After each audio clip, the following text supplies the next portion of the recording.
Hey guys, so today I wanted to talk about the importance of layers when you're doing digital art. So I'm going to use one of my art pieces as an example here. So basically, in Photoshop, you'll find your layers on the right hand side here. I've got mine pretty small because I only focus on one layer at a time. But you can adjust this um, to whatever size you want just by dragging it up and down as far as this panel goes, so you can see more or less, depends on what you like.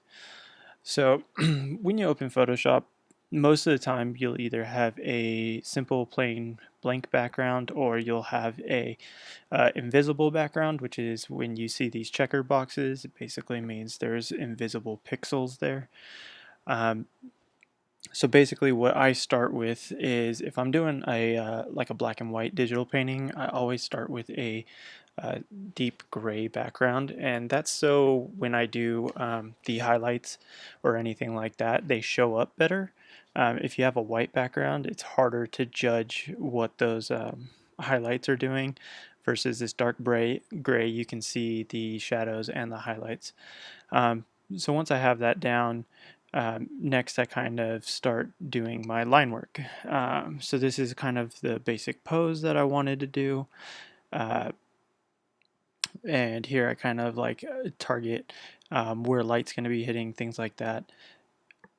So once I have that basic pose down, I'll do my sketch over the top of that pose. So what I'll do is I'll take these layers and I'll drop down the opacity. And this is the main key to working with layers rather than doing everything on one layer. When you have multiple, it actually makes it easier for you to create and explore with your drawings without having to erase and go back and forth between things.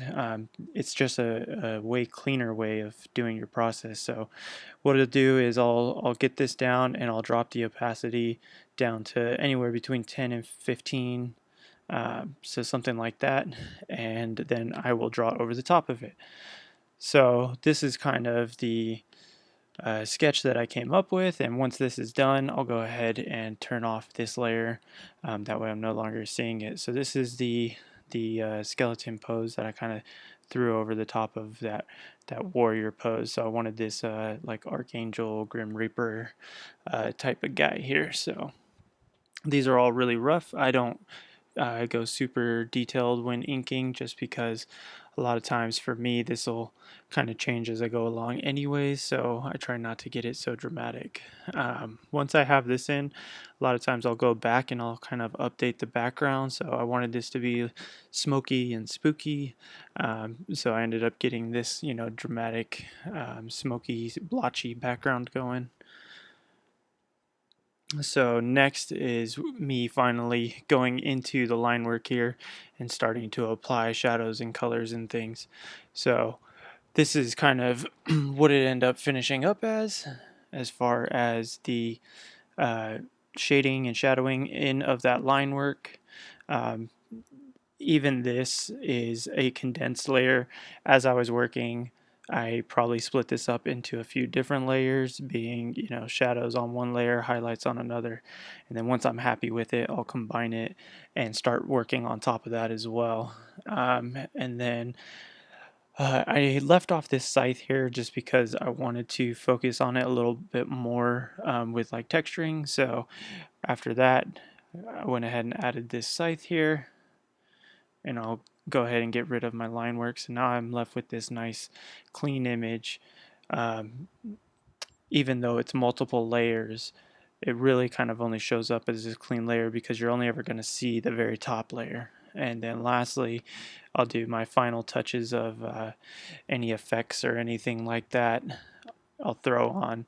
So you can see I started adding these little, twinkling highlights and things like that, and my signature for the painting, just to avoid copyright or anything. So that's basically how I approach a painting. I start with the background, I then move on to a really simple line work, then I do my full sketch, then I start coloring. After coloring, I'll do the effects. And that basically leads you to this. So again, if you want to see it really quick here, we start off with something simple like this. We'll throw our line work on here, drop the opacity to 10 to 15. After that, we'll move on to what the sketch kind of looks like, and I keep this really loose and rough. It's nothing crazy. From there, you'll get this image. From there, add the scythe, clean up the background a little bit, and effects and signature.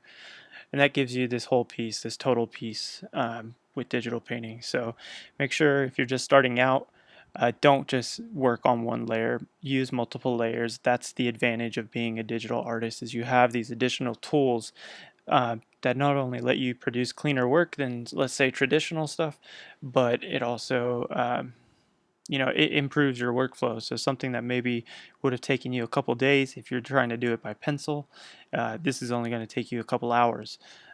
So it's really beneficial to utilize all the tools that you have available when you're working with digital art. So I hope you guys were able to learn something from this, and if you have any suggestions or critiques, please let me know in any of the comment sections. Thanks.